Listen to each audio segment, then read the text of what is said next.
শীতকাল মানেই কিন্তু পিঠে পুলির পর্ব। তো এরকম একটা ভাপা পিঠে যদি থাকে সন্ধ্যের দিকে, তাহলে কিন্তু সন্ধ্যেটা একেবারেই জমে যাবে। নমস্কার বন্ধুরা, মিঠুর কুকিং চ্যানেলে আপনাদেরকে আবারও স্বাগত। আজকে একটা দুর্দান্ত স্বাদের ভাপা পিঠে রেসিপি নিয়ে চলে এসেছি। রিয়েলি দুর্দান্ত, মানে জাস্ট ওয়াও। আমি কিভাবে করেছি চলুন দেখে নিই। কিন্তু তার আগে বলি, এত সুন্দর টেস্টের এই পিঠেটা একবার অন্তত করে খেয়ে দেখুন, তাহলে পরে আপনারা বলতে বাধ্য যে দারুণ। তো আমি কি করেছি, 1 কাপ চালের গুঁড়ো নিয়েছি। যেহেতু কেনা চালের গুঁড়ো নিয়েছি, আপনারা বাটা চালের গুঁড়োও নিতে পারেন, মানে বাটা চাল ভিজিয়ে বেটেও নিতে পারেন। 1 কাপ চালের গুঁড়োর মধ্যে দিয়েছি 1 চামচ 1 টিস্পুন নিয়েছি বেকিং পাউডার, আর 1/3 টিস্পুন নিয়েছি বেকিং সোডা, আর অল্প একটু লবণ স্বাদ মতো দিয়ে ভালো করে মিক্স করে নিয়ে রুম টেম্পারেচারে রাখা লিকুইড যে দুধ, সেটা দিয়ে কিন্তু ভালো করে মিশিয়ে নেব। এখানে আমি টোটাল 3 কাপ দুধ দিয়েছি, কারণ যেহেতু চালের গুঁড়োটা ড্রাই, চালকে ডাস্ট করা, সেজন্য দুধটা অনেক বেশি টেনেছে, মানে নিয়েছে। আর যদি আপনারা চাল ভিজিয়ে বেটে নেন, তাহলে কিন্তু সেই ক্ষেত্রে এতটা দুধ লাগবে না। ঠিক এরকম একটা ব্যাটার বানিয়ে রেখে দিয়েছি সাইডে। এরপর আমি ঘি ব্রাশ করে নিয়েছি, একটা কেক টিনের মধ্যে ঘি ব্রাশ করে নিয়েছি। আপনারা কোনো বাটিতেও দিতে পারেন, বাটারও ব্রাশ করতে পারেন। দিয়ে কেক টিনটাকে আমি অর্ধেকটা ব্যাটার কেক টিনের মধ্যে দিয়ে ভালো করে স্প্রেড করে নেব। এদিকে গ্যাসে কিন্তু একটা কড়াইতে জল বসিয়ে ফুটতে দিয়েছি, মানে আমি স্টিম করব। আর নিয়েছি নারকেল কোড়া আর নলেন গুড়। এই শীতে কিন্তু নলেন গুড়ের দিয়ে পিঠে খেতে ভীষণ ভালো লাগে।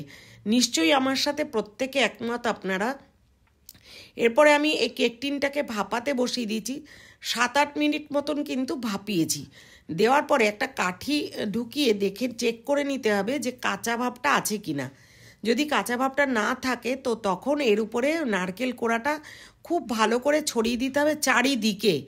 যতটা নারকেল কোড়া আর গুড় ছড়াবেন, তত কিন্তু খেতে মানে দুর্দান্ত লাগবে।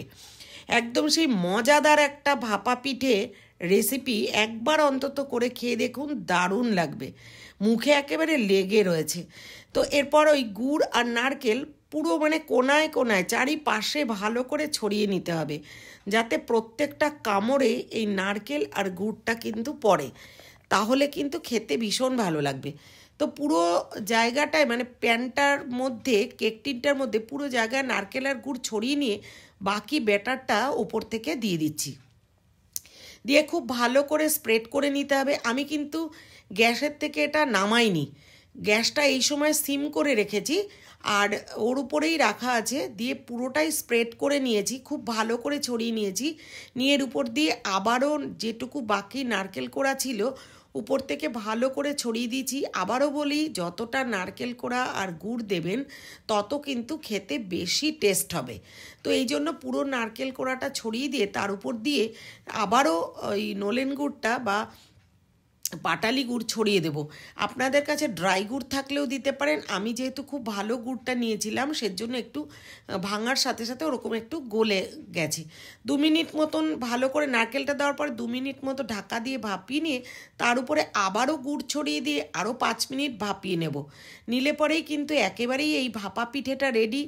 আপনারা যারা আমার চ্যানেলটাকে সাবস্ক্রাইব করেছেন বা আমার পাশে আছেন, তাদেরকে অনেক অনেক ধন্যবাদ।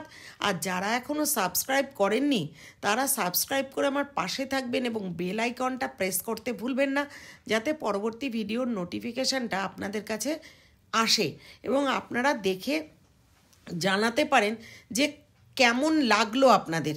কোথাও যদি মনে হয় একটু কিছু অ্যাড করলে ভালো হয়, অবশ্যই জানাবেন, চেষ্টা করব ওটাকে কারেকশন করার। তো এবার আমার ভাপানো একেবারেই রেডি, কমপ্লিট হয়ে গেছে। এরপর গ্যাস থেকে নামিয়ে নিয়ে একটু ঠান্ডা করতে হবে বলে আমি একটু ঢাকা দিয়ে রাখবো। মিনিট খানেক ঢাকা দিয়ে রাখলে, ঢাকা দিয়ে এই কারণেই রাখবো যাতে ঠান্ডা হওয়ার আগে যে কোনো নোংরা এর মধ্যে না পড়ে, ওই জন্য একটা প্লেট দিয়ে ঢাকা দিয়ে রেখেছি। মিনিট খানেক পরে আবারও ওটাকে ওপেন করলাম, করে ছুরি দিয়ে চারিপাশটাকে আমি ছাড়িয়ে নেব। মানে জাস্ট একটুখানি ছাড়িয়ে নিলে খুব সুন্দরভাবে কিন্তু এই ভাপা পিঠেটা খুব সুন্দরভাবে ডিমোল্ড হয়ে যায়, মানে একেবারে পটটা থেকে ছেড়ে বেরিয়ে আসবে, কারণ এর মধ্যে ঘি লাগানো ছিল অলরেডি। তো আপনারা ঘি বাটার যাই হোক লাগাতে পারেন। এবার চারিপাশটা ছাড়িয়ে নিয়ে একটা প্লেটের মধ্যে নিয়ে উল্টে দেব। এটা কিন্তু 90% মতো ঠান্ডা হয়ে গেছে পিঠেটা, 100% হয়নি। একটু উষ্ণ গরম অবস্থায় খেলে কিন্তু বেশি ভালো লাগবে। দেখুন কি সুন্দর বেরিয়ে এসছে। এরপর আরও একটা প্লেট দিয়ে সোজা করে নেব। সোজা করে নিয়ে এরপর পিঠেটাকে আমি স্লাইস করে কেটে নিয়ে একদম পিস পিস করে পরিবেশন করব। এরকম একটা পিঠে যদি বাড়ির মানুষদের গিফট করেন, তারাও যেমন খুশি হয়ে যাবে। কোনো গেস্ট আসছে জানলে এই শীতে এই রকম একটা পিঠে চট করে 20 মিনিটের মধ্যে কিন্তু পিঠেটা রেডি হয়ে যাবে। একবার করে খাইয়ে দেখবেন, এই পিঠেটাই খেতে আসবে। দেখুন হাত দিয়ে তুলতে গেলে এতটা বড়, তো একটু ভারী ছিল বলে নিচের দিকটা একটু ভেঙে যাচ্ছিল বলে আমি আবার রেখে ছুরি দিয়ে কেটে আপনাদের দেখিয়ে দিই। যেমন দেখতে হয়েছিল, আমি তো খাওয়াতে পারছি না, কিন্তু আপনারা এইভাবে করে খেয়ে দেখবেন, দারুণ লাগবে। যেমন দেখতে হয়েছে তেমন কিন্তু খেতে হয়েছিল।